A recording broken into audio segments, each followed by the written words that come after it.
South India shopping mall, the wedding మంత్ర, సరికొత్త wedding collection, south India shopping mall.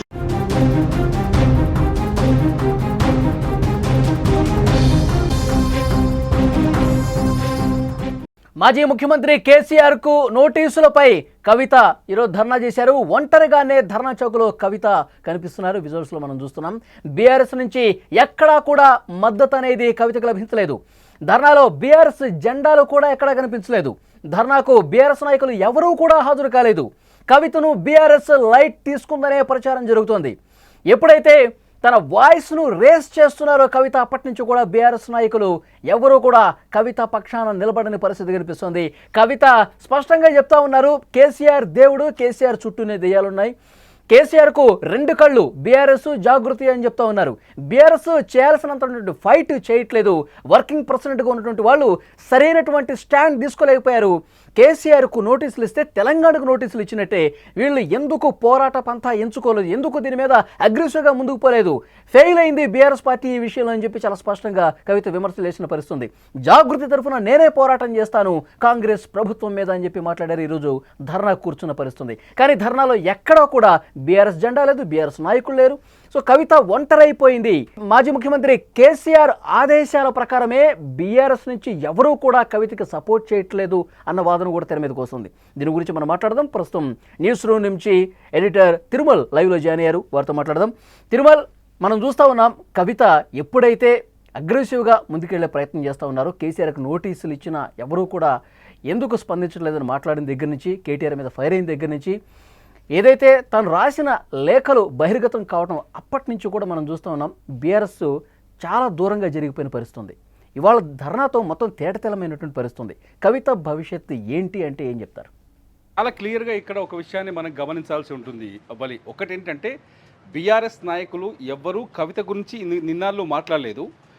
ఇంకో రెండో point వచ్చేసి ఏంటంటే, కవిత బీఆర్ఎస్ నాయకులు ఏ పని అయితే చేయలేదో ఆ పని చేసి తీరింది. ఈ రెండు పాయింట్లు మనం చాలా సీరియస్గా చూడాలి ఇక్కడ. ఒకటి, కవిత చాలా స్పష్టంగా బీఆర్ఎస్ వర్కింగ్ ప్రెసిడెంట్ కేటీఆర్కి వ్యతిరేకంగా ఉన్నారు. కేటీఆర్ నాయకత్వంలో నేను పని చేయలేనని చాలా స్పష్టంగా చెప్పారు. నా నాయకుడు కేసీఆర్ తప్ప ఇంకెవరు కాదని చెప్పారు. ఆ మాటల్ని ప్రూవ్ చేసింది ఇవాళ ఇందిరా ధర్నా చౌక్ దగ్గర జరిగిన ధర్నా కార్యక్రమంలో కవిత. ఒకటి, బీఆర్ఎస్ రంగును వాడలేదు, బీఆర్ఎస్ జెండాని వాడలేదు, బీఆర్ఎస్ నాయకుల ఫోటోలు కానీ, సాధారణంగా కేటీఆర్ ఫోటో వాడాలి బీఆర్ఎస్తో ఉంటే, ఈ బీఆర్ఎస్ నాయకుల ఫోటోలు కానీ వాడలేదు. నాలుగోది వచ్చేసి, బీఆర్ఎస్ నాయకులు ఎవరు ఈ ధర్నాకి రాలేదు, కవిత వెనకాల కూర్చోలేదు. ఇదంతా చూస్తుంటే చాలా స్పష్టంగా అర్థమవుతుంది ఏంటంటే, కవితని బీఆర్ఎస్ పక్కన పెట్టేసింది క్లియర్గా. కవిత దుకాణం సపరేట్ అనే ఒక క్లారిటీ ఇచ్చినట్టుగా తెలుస్తుంది. ఇటు పార్టీ అధినేత కేసీఆర్ ఆదేశాలు లేకుండా ఇవన్నీ ఏవి జరగకుండా ఉంటాయా?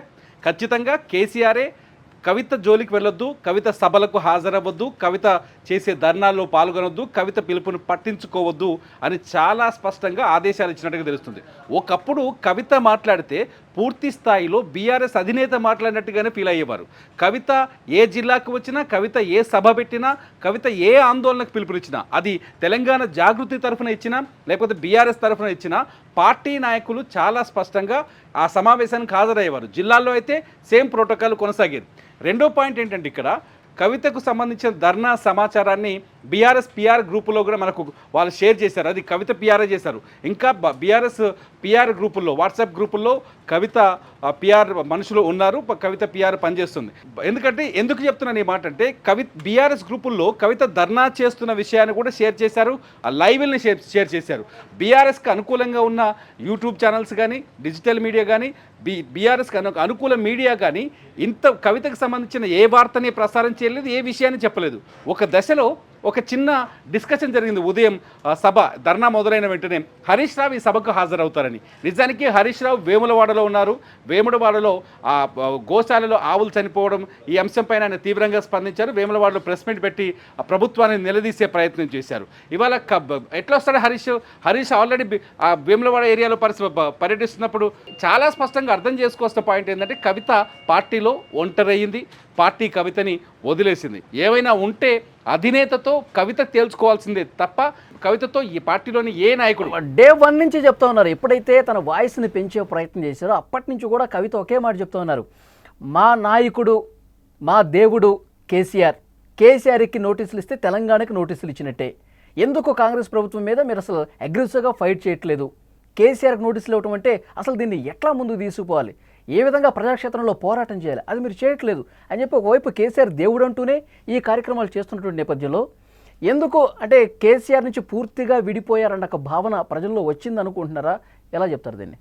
ఎస్, స్పష్టంగా నిజానికి కవిత అమెరికా నుంచి వచ్చిన తర్వాత చిట్చాట్ చేసిన తర్వాత బీఆర్ఎస్ని బీజేపీలో విలీనం చేసే కుట్ర జరుగుతుందని ఒక బండరాయి లాంటి ఒక ఆరోపణ చేసిన తర్వాత నిన్న బీఆర్ఎస్లో కీలక నాయకుడిగా భావించే హరీష్ రావు నిన్న బీఆర్ఎస్ భవన్లో ఒక సమావేశాన్ని ఏర్పాటు చేసి ఏం జరిగింది, కేసీఆర్కి ఎందుకు నోటీసులు ఇచ్చారు, కాళేశ్వరం గురించి ఆయన ఒక క్లారిటీ ఇచ్చే ప్రయత్నం చేశారు. ఆ తర్వాత మూకమ్మడిగా కాంగ్రెస్ ప్రభుత్వం పైన విమర్శలు చేశారు. ఎట్ ది సేమ్ టైం ఇంకో పాయింట్ కూడా చెప్పారు, బీఆర్ఎస్ ఒంటరిగానే పోటీ చేస్తుంది, ఏ పార్టీతో పొత్తు పెట్టుకోదు, ఏ పార్టీలో విలీనం కాదు, వచ్చే ఎన్నికల్లో 100 సీట్లతో గెలుస్తామేమని హరీష్ చాలా స్పష్టంగా చెప్పారు. ఈ పాయింట్ కవితకు చాలా స్పష్టంగా అర్థమైనట్టే. ఎందుకంటే బీఆర్ఎస్లో ఉండాలి అనుకుంటే అధినేత మాట మాత్రమే వినాలి, అధినేత ఏం చెబితే అది ఫాలో అవ్వాలి. ఒంటరిగా నాకు ఇది కావాలి అది కావాలి, నా కూటమి వేరు నా వర్గం వేరు అంటే కుదరదు అనే విషయాన్ని చెప్పినట్టుగా ఉంది. ఎట్ ది సేమ్ టైం బీజేపీతో పొత్తు పెట్టుకునే ప్రసక్తి లేదు, బీజేపీ జోలికెళ్ళే అవసరం మాకు లేదని చాలా స్పష్టత ఇచ్చినట్టుగా ఉంది. ఇవన్నీ చూస్తుంటే బీఆర్ఎస్ కవితని పక్కన పెట్టేసింది అనుకోవాలి. ఒకవేళ నీ ఇష్టం కవిత, పోతే కాంగ్రెస్లో పోతావా, బీజేపీలో పోతావా, లేకపోతే కొత్త పార్టీ పెట్టుకుంటావా, నీ ఇష్టం. ఇది కానీ బీఆర్ఎస్లో మాత్రం ఆ పార్టీ సిద్ధాంతాలు, ఆ పార్టీ అధినాయకత్వం ఏం చెప్తే అదే చేయాలి. బీఆర్ఎస్లో ఉండాలి అనుకుంటే కేటీఆర్ మాట వినాలి, బీఆర్ఎస్లో ఉండాలంటే కేసీఆర్ చెప్పినట్టే వినాలి, బీఆర్ఎస్లో ఉండాలి అనుకుంటే ఆ పార్టీకి అనుబంధంగా ఉండే సంఘంగా ఉండాలంటే పార్టీ ప్రోటోకాల్ ప్రకారమే ధర్నాలు ఉద్యమాలు చేయాలి. కవిత చాలా ఏం చెప్తుంది, బీఆర్ఎస్ నాయకత్వం విఫలమైంది, అధినేతకి ప్రభుత్వం నోటీసులు ఇస్తే దానిపైన తిరగబడ్డంలో విఫలమైంది, ధర్నాలు చేయకుండా ఒక ట్వీట్ చేసిన ఇప్పటి వర్కింగ్ ప్రెసిడెంట్ ఆ తర్వాత అమెరికాకి వెళ్ళిపోయి ఎంజాయ్ చేస్తున్నాడు అనే యాంగిల్లో మాట్లాడుకుంటూ వచ్చారు కవిత. ఇదంతా చూస్తుంటే ఆ బాధ్యతను నేను తీసుకున్నాను, నేను మా నాన్న బిడ్డని, నేను ఈ పార్టీ బిడ్డని, నేను బీఆర్ఎస్ కోసం పనిచేస్తానని చెప్పే ప్రయత్నం చేశారు. ఈ ప్రయత్నం అంతా కవిత ఎందుకు చేస్తుందంటే కార్యకర్తలు ఎటువైపు తన వైపు మళ్లించుకోవడం, బీఆర్ఎస్లో ఉన్న నాయకులు నాయకత్వం కార్యకర్తలు ఇటువైపు మళ్లించుకోవడం ఒక వ్యూహం అయితే, రెండో వ్యూహం కేసీఆర్ని ఎంతో కొంత కన్విన్స్ చేయడం. నేను పార్టీలో అధినాయకత్వంలో పనిచేస్తాను, కీలకమైన స్థానంలో పనిచేస్తాను, నాకు బాధ్యతలు ఇస్తే, పార్టీ బాధ్యతలు నాకు ఇస్తే నేను ఎలా పనిచేస్తానో తెలుసా అని చూపించే ప్రయత్నం చేయడం. ఈ రెండు ప్రయత్నాల కోసమే కవిత ఇవాళ ధర్నా చేసింది. కేసీఆర్కి నోటీసులు అనే అంశాన్ని సీరియస్గా ప్రజల్లోకి తీసుకెళ్లే ప్రయత్నం చేస్తున్నారు. ఇంకో పాయింట్ ఏం చేస్తారు, ఈ పని చేస్తూనే కవిత ఇంకో ప్రయత్నం ఏం చేశారు, బంజారా హిల్స్లో తన ఈ నివాసానికి దగ్గరగా తెలంగాణ జాగృతి రాష్ట్ర కార్యాలయాన్ని ఏర్పాటు చేశారు. అంటే కవిత తన సొంత కుంపటిని కూడా రెడీ చేస్తున్నారనేది ఒక ఆలోచన. రాష్ట్ర కార్యాలయం ఇప్పటివరకు నిజానికి జాగృతి బీఆర్ఎస్లో అంతర్భాగమై ఉండే, బీఆర్ఎస్ అనుబంధ సంఘంగా ఉండే. ఇంతకుముందుకు ఎన్టీఆర్ మన ఆర్టీసీ క్రాస్ రోడ్ ఏరియాలో ఒక ఆఫీస్ ఉండేది. అది చూసాయిగా ఎవరైతే జాగృతిలో పనిచేసే వాళ్ళు ఉన్నారో నాయకులు వచ్చి అక్కడ కలిసి కవిత అప్పుడప్పుడు అక్కడికి వెళ్ళి సమావేశాలు చేయడం, కీలకమైన అంశాలన్నింటినీ తెలంగాణ భవన్ నుంచే ప్రజలోకి తీసుకెళ్లే ప్రయత్నం చేసేవాళ్ళు. కానీ ఇప్పుడు సపరేట్గా ఒక భవనాన్ని ఆఫీస్ని ఏర్పాటు చేయడం అంటే బీఆర్ఎస్ పార్టీ కార్యాలయానికి నేను రావాలి అంటే నాకు అక్కడ ఒక సముచిత స్థానం సముచిత గౌరవం ఇవ్వాలి, ఆ గౌరవం దక్కినప్పుడే వస్తానని కుండబద్దలు కూడా చెప్పినట్టు కార్యాలయాన్ని ఓపెన్ చేయడం అంటేనే. రెండో పాయింట్ వచ్చి పార్టీలో తిరుమల పార్టీలో సముచిత స్థానం కోసం చేసే పోరాటంలో భాగంగా ఇది చేస్తున్నారని భావించాలా, లేదంటే గనక తెలంగాణ జాగృతి రాష్ట్ర కార్యాలయాన్ని ఏర్పాటు చేశారంటేనే చాలామందికి ఒక అనుమానం బలపడుతుంది. కేసీఆర్ దేవుడు అంటూ ఒకవైపు పొగుడుతూ బీఆర్ఎస్ పార్టీ మీద అంటే అక్కడ ఉన్నటువంటి నాయకత్వం నెంబర్ 2 పొజిషన్ మీద విమర్శలు చేస్తూ ఇట్లా వేరుగా పోరాటాలు చేస్తున్నారంటే, జాగృతిని బలోపేతం చేస్తున్నారంటే, జాగృతికి సంబంధించి వేరుగా కార్యక్రమాలు చేస్తున్నారంటే భవిష్యత్తులో క్షేత్రస్థాయిలో కొంత బలోపేతం చేసుకుని పార్టీ పెట్టాలన్న ఆలోచనతో కవిత ఉన్నారు అని ఒక వాదన వస్తుంది. అపర రాజకీయ చాణక్యుడు కుమార్తె కవిత, ఆమె ఏ అడుగేసినా కేసీఆర్ లాగానే వేస్తుంది. ఎందుకంటే కేసీఆర్ మాదిరిగానే ఆలోచిస్తుంది కవిత కూడా. కాబట్టి ఖచ్చితంగా పార్టీని తన బలాన్ని గ్రౌండ్లో విస్తరిస్తున్నారు, తిరుగులేదు అందులో. ఆల్రెడీ రాష్ట్రంలో అన్ని ప్రాంతాల్లో పర్యటన చేస్తున్నారు. చూడండి, రేపు ఎల్లుండి ఖచ్చితంగా వేములవాడ కూడా వెళ్తారు. అక్కడ ఆ గో సంరక్షణ పైన జరుగుతున్న దుమారం పైన, రాజన్న కోడెల సంరక్షణ పైన జరుగుతున్న దుమారం పైన కూడా రేపు వేములవాడకి వెళ్ళే అవకాశాలు ఉండొచ్చు.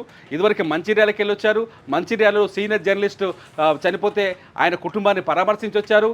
అంతకు ముందు అమెరికాకు పోయే ముందు దాదాపు 42 నియోజకవర్గాల్లో పర్యటించారు. కవిత ఆఫీసులో చూస్తే పాయింట్ని తెరపైకి తీసుకొచ్చే ప్రయత్నం చేస్తున్నారు. బీసీ నాయకులు ఎవరైతే ఉంటారో వాళ్ళ ప్రతిమల్ని ప్రతిష్ఠించారు. బీసీ వాయిస్ని బలంగా వినిపించే ప్రయత్నం చేస్తున్నారు. ఇది వినిపించడం వల్ల కేటీఆర్కి చెక్ పెట్టేస్తారు. ఒకవేళ రేపు పొద్దున తెలంగాణలో ఎలక్షన్ బీసీ నినాదం మీద పోతే అప్పుడు పార్టీ అధ్యక్ష పదవి కేసీఆర్ స్వయంగా కవితకే ఇస్తారు కదా, అప్పుడు కేటీఆర్ని పక్కన పెడతారు కదా.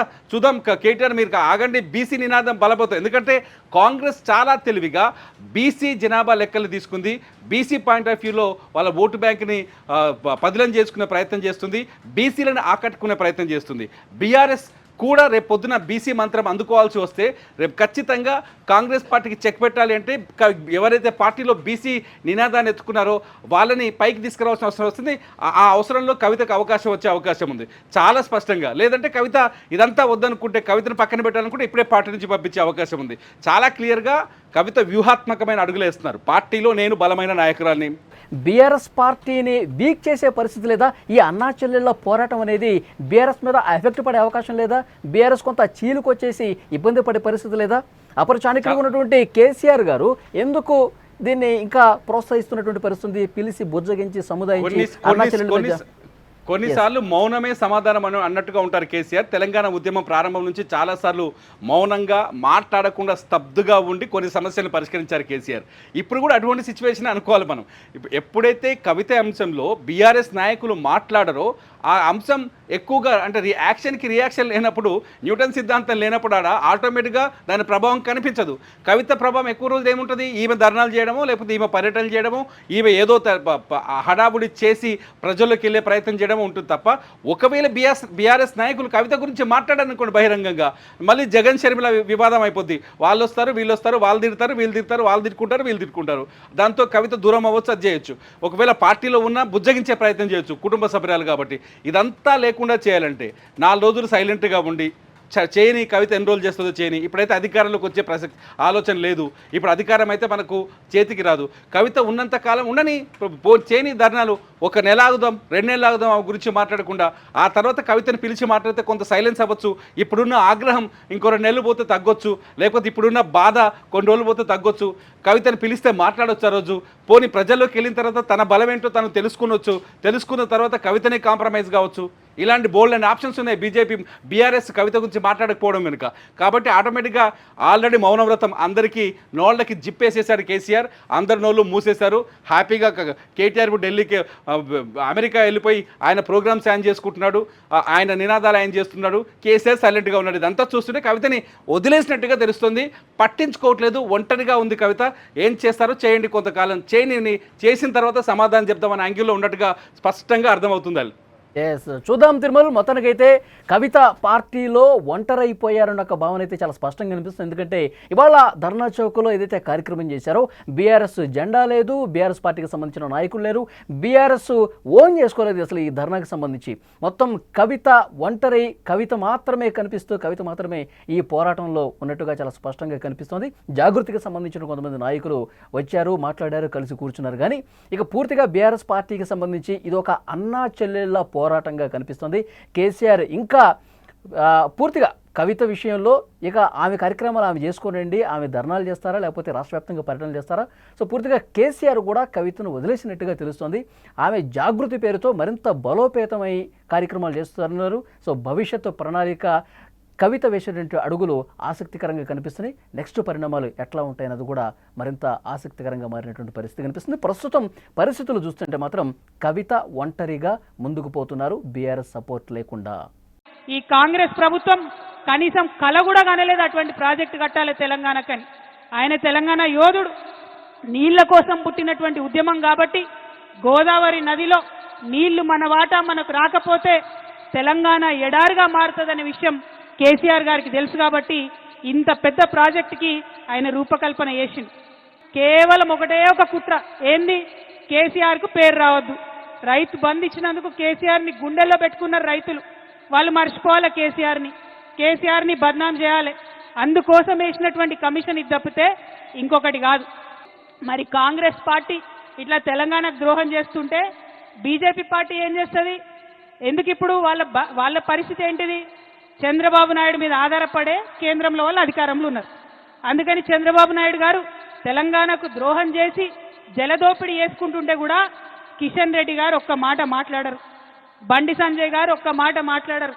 ఒకవేళ మనం డిమాండ్ చేసినట్టు ముఖ్యమంత్రి గారు ఉత్తరం రాయకపోయినా, బీజేపీ పార్టీ వాళ్ళు చర్యలు తీసుకోకపోయినా తెలంగాణ జాగృతిని గల్లీ నుండి ఢిల్లీ దాకా ఉద్యమం చేస్తాం. జై తెలంగాణ, జై కేసీఆర్, జై జాగృతి.